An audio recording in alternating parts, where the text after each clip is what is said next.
If you told me about a year ago we'd be getting a Hellraiser HBO show from the guy who saved Halloween, I would have called you a liar. 2020 is crazy, man.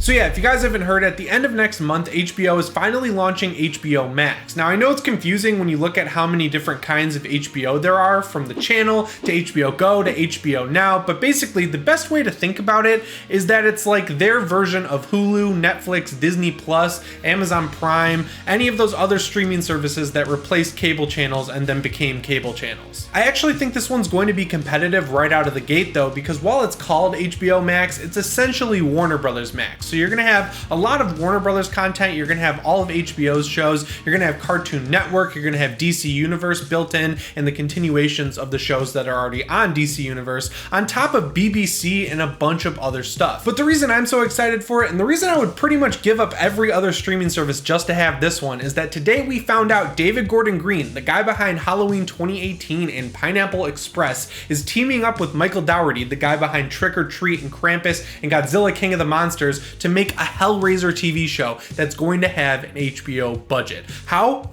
awesome is that? Obviously there aren't a lot of details out there for this one because it was just announced, but it looks like they're not starting fresh and making this a remake of the first movie stretched over a season of TV. What it seems like they're doing is taking all of the other movies, all 10 Hellraiser movies, acknowledging them as a sort of backstory or mythology for the series, and then working from there. I'll be the first to say that the Deadline article that announced all this isn't really necessarily too clear on which movies are going to be considered canon in this series timeline, but since it's David Gordon Green working on it, I would assume that they're going to cut out everything after the first movie, because it's actually a very similar situation to Halloween in the sense that Clive Barker, the guy who wrote The Hellbound Heart and then turned it into Hellraiser, only wrote the second movie. And while it is a direct continuation of the first movie, like Halloween 2 is with Halloween, it's different because he didn't direct it, and it would muddy up the story just a little bit to keep that on, so I'm assuming they're just going to take the first movie and shoot from there. And just to get this all cleared up, it looks like David Gordon Green, on top of executive producing and producing, is going to be the showrunner on this, and he's also directing the pilot and a few episodes after that to really get the ball rolling. And then on the writing side of things, from what I can tell, the entire series is being co-written by Michael Dougherty, like I already mentioned, and another guy named Mark Verheiden. Now when I read Verheiden's name, I didn't recognize him off the top of my head, but looking him up real quick let me know that yeah, he is a good writer. He's worked on stuff like Battlestar Galactica and the good episodes of Heroes, but I'm really here for Michael Dougherty. Like, on the one hand, you have the guy who's behind two of my favorite horror movies of all time, Trick or Treat and Krampus, who then went on to direct Godzilla King of the Monsters and co-write it, and that movie is super underrated. And then on the other hand, you have David Gordon Green, the guy who saved Halloween, brought it back, made $250 million on a $10 million budget after a 10-year hiatus after Rob Zombie's Halloween 2. You're smashing them together and you're making this awesome Hellraiser show that's picking up after the original movie.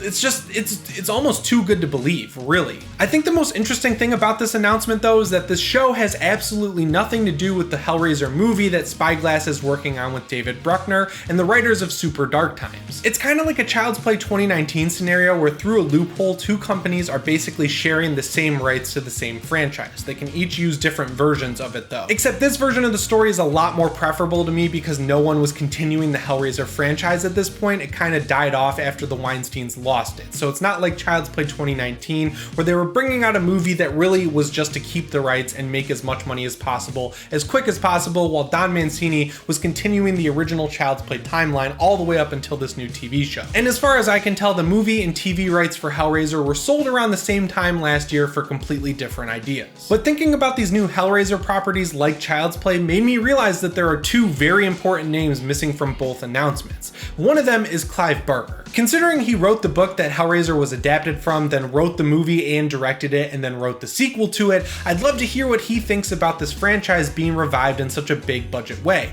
I'd also be really curious to see which one he decides to back, if any. The second name that's missing is obviously Doug Bradley, who played Pinhead in 8 of the 10 Hellraiser movies. The report on the HBO HBO show I read said it's going to focus on Pinhead as the leader of the Cenobites, and he'll really be the main antagonist, or I guess main character of the TV show. So if I had to put my money on either property retaining Doug Bradley as Pinhead, I would say the HBO show, since it looks like the movie is probably going to be a straight up remake or reboot. Even though he's 65 years old, I don't think they could really go wrong bringing him back to play Pinhead, because not only would it go an extremely long way with fans like bringing Nick Castle back for Halloween 2018 did, he also got treated pretty shitty by Dimension towards the end of the Hellraiser movies, and that's why he didn't come back for the last two. It got to the point where they were starting to pay him $5,000 to be the title character, like on the box art, and I don't think that was fair. So it could be really cool to see him have a comeback moment to this iconic role. Also, bringing him back would create a really strong connection to the original movie, and you really don't need to do a lot of stunts with Pinhead as a character, just based on what kind of character he is. He's really a demonic entity that's all about control, so he uses other Cenobites and other demons to do his bidding for him, and he also could just summon chains out of nowhere to string people up and rip their skin off. He's not really doing a whole lot of it himself, which makes it a perfect role for Doug Bradley. I also really think as a story, Hellraiser really lends itself well to TV. It usually involves a bad person hunting down the Lament configuration,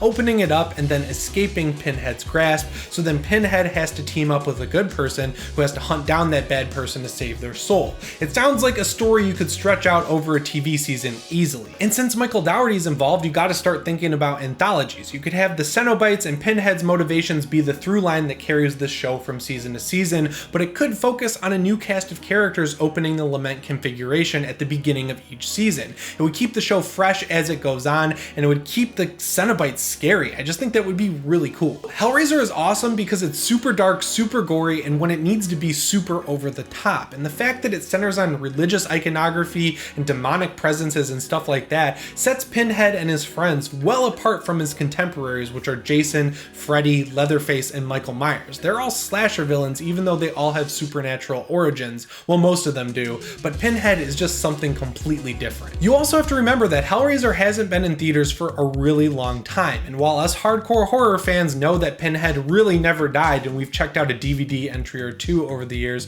the general audience probably has some nostalgia built up, and they'll probably want to check this out once it does release. Also, the fact that the show already has a ton of talent attached to it, and it's going to be released on a streaming service with HBO in front of its name, I feel like people are going to watch this over something like Ash vs. Evil Dead, which was on Starz and then only got popular once it ended up on Netflix. Back when Halloween 2018 released and made all that money, a lot of us assumed the floodgates would be open and all these different franchises we've been missing would come back. And it's finally starting to happen, albeit just a little bit slower than I originally thought. Like, we've already had a new Child's Play movie, we have a TV show on the way, Scream 5 is in active development, we have a new Hellraiser movie and TV show, and Fede Alvarez is bringing back Texas Chainsaw Massacre. It's looking pretty good. All we need now is a little patience, because between quarantine and the fact that all of this stuff is in very early development, we're probably going to be waiting quite a long time to see it. That's all I have for you guys today on Hellraiser. Make sure you let me know down in the comments below what you think, and if you want to see other videos on other horror franchises, let me know which ones down there too.